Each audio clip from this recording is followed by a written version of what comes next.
Good morning, Royal Class!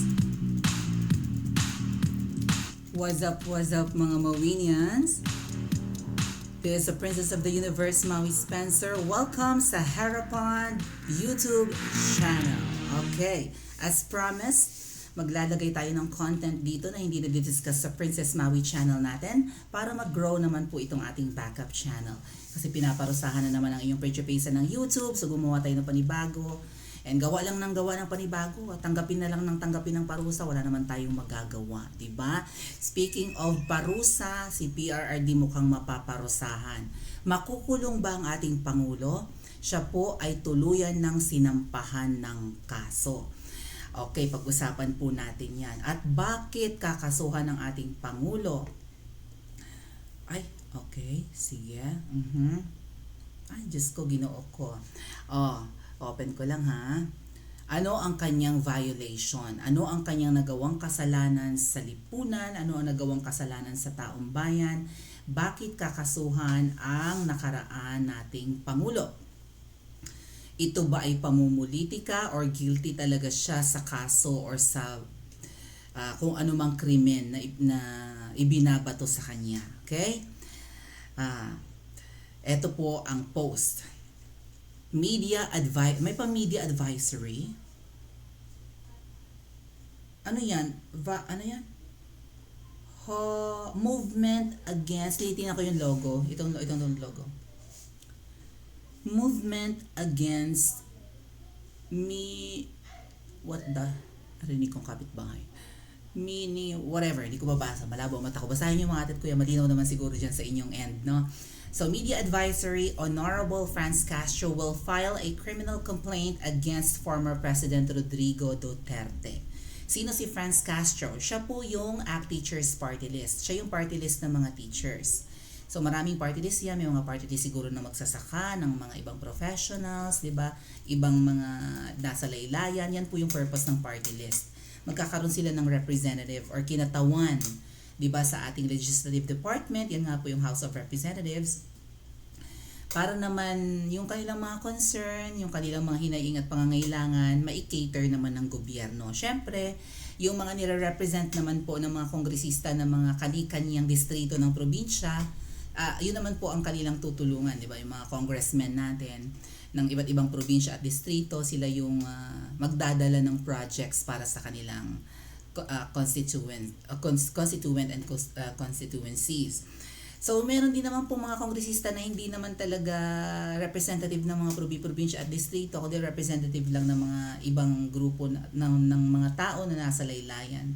Or yung mga hindi na i-represent or hindi kinakatawan naman sa ating gobyerno, no. So katulad ng Kabataan Party List, magre-represent daw po sila ng mga youth.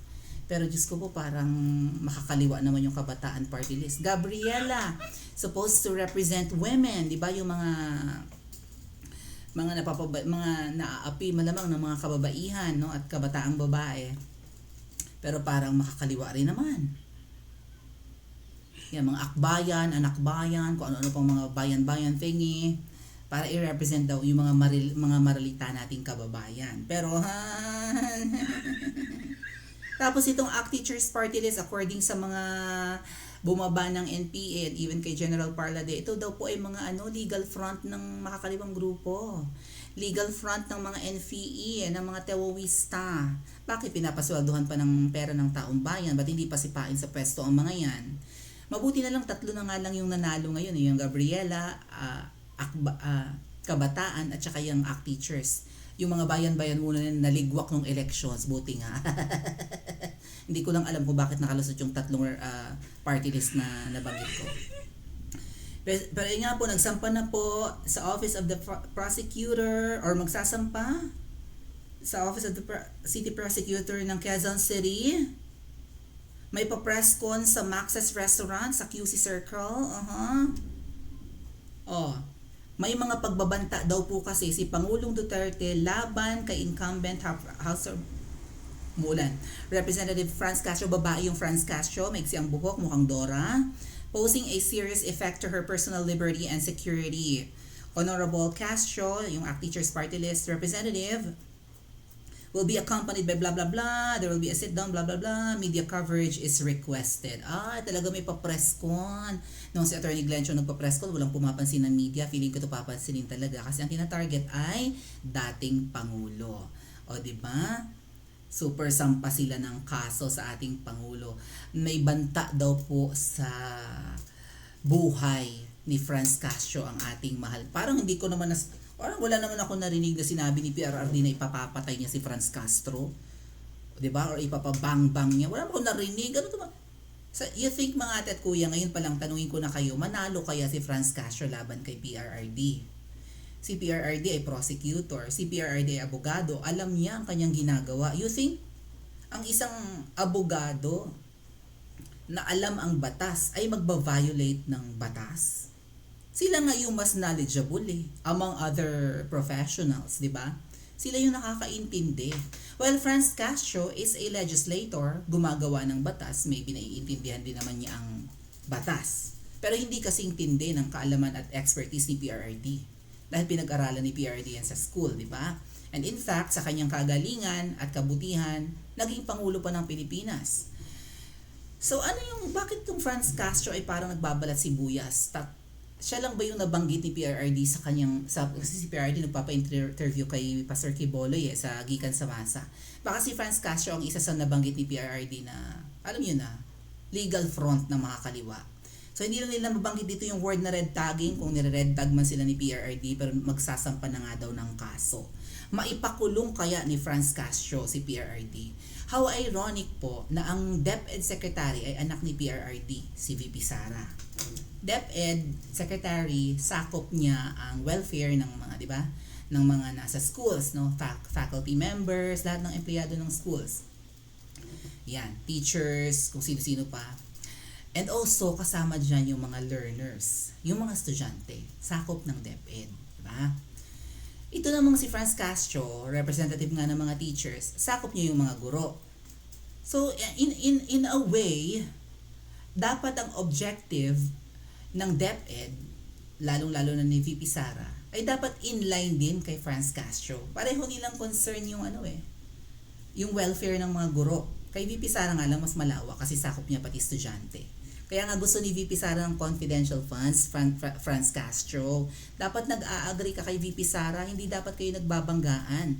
Nire-represent mo ang mga guro sa Pilipinas, Franz Castro, at si VP Sara, concern naman ng mga teachers ang gusto niyang ibigay, at pati ng mga estudyante.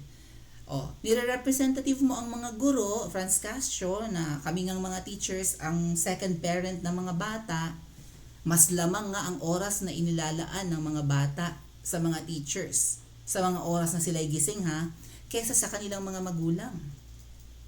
Ang mga teachers, kasalamuha ng mga bata or ng mga estudyante, ng mga 6 hanggang 8 hours, 'di ba? Yun yung waking life ng mga bata, yung mga oras na gising kasama ang teachers. Ang mga bata, pagdating ng bahay, gagawa ng assignment, baka wala pa yung parent, baka nasa trabaho pa, mamaya-maya matutulog na, pagod na ang mga bata. Baksak talagang katawan ng mga bata kung masipag mag-aral.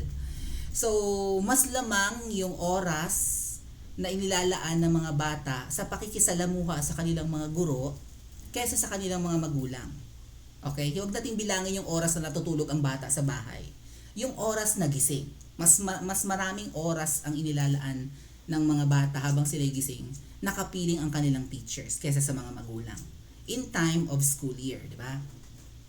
So, dapat, Franz Castro, concerned ka rin sa mga bata. Ang gustong mangyari ni VP Sara, kaya siya may confidential funds, huwag ma-recruit ang mga bata, bakit mo kinokontra?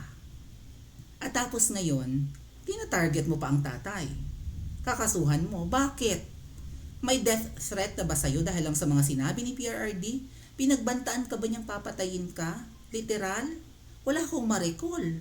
Saan pupunta tong kaso mo? Pagpa-prosper ba to? Ngayon, ang comment dito ni Miss Sass, parang politicking daw po ito. Parang ang purpose ata talaga media mileage. Kasi nga nagpapatawag media coverage is requested. Media mileage, malapit na ang 2025. Anong meron sa 2025? Ito po yung senatorial elections. At ngayon na parang napapansin ni PRRD na hindi maganda ang performance ng nakaupong administrasyon or ng administrasyon ngayon ng gobyerno sa Pilipinas, mukhang gagawa ng paraan si PRRD, although ayaw na nga sana niya dahil may edad na bumalik sa gobyerno. Ang 2025 senatorial elections ang pwedeng maging gateway ni PRRD na makabalik sa gobyerno. Para kasi sigurong naawa na rin si PRRD sa atin na after niyang pagbutihin at is gawa ng paraan na umukay-okay ang Pilipinas, pag palit ng administrasyon, balik na naman sa dati. Balik ang droga, balik ang krimen, 'di ba? Balik ang corruption, mas malala. Hindi ko pa nga po na-discuss sa inyo yung patungkol sa ayuda na 10K tapos 8K lang ang 10K ang ayuda, binawi ang 8K. So ang na-receive ng mga kababayan natin 2K na lang. To follow yung discussion na yan. So pag-usapan natin sa mga susunod na vlog natin. So kinakabahan ba ang mga makakaliwa? At least yung mga legal fronts ng mga nakaupo ngayon, ang mga sympathizers, mga communist sympathizers ng NPA, kinakabahan ba sila na bumalik si PRRD sa pwesto, at least as a senator, kung hindi man kongresista? Kasi pinakamagandang takbuhan po ni PRRD ngayon ay, di ba, ang senatorial position. Kapag si PRRD kasi ang naging senador, mga ate at kuya, ay pwede maging Senate President yan. Talagang hindi yata papayagan yan ng mga nakaupo ngayon. Kailangan ng mga nakaupo ngayon umaayon lang kay PBBM, di ba? Like yung Senate President, baw ng baw lang kay PBBM. Lalo na yung Speaker of the House, pinsan ng Pangulo. So dapat lahat sumasamba sa Pangulo. You think pag si PRRD ang umupo, sasamba siya kay PBBM? I don't think so. Kaya ngayon pa lang, yung mga mga pakaso-kaso na yan yung pwedeng ipanira nila kay PRRD.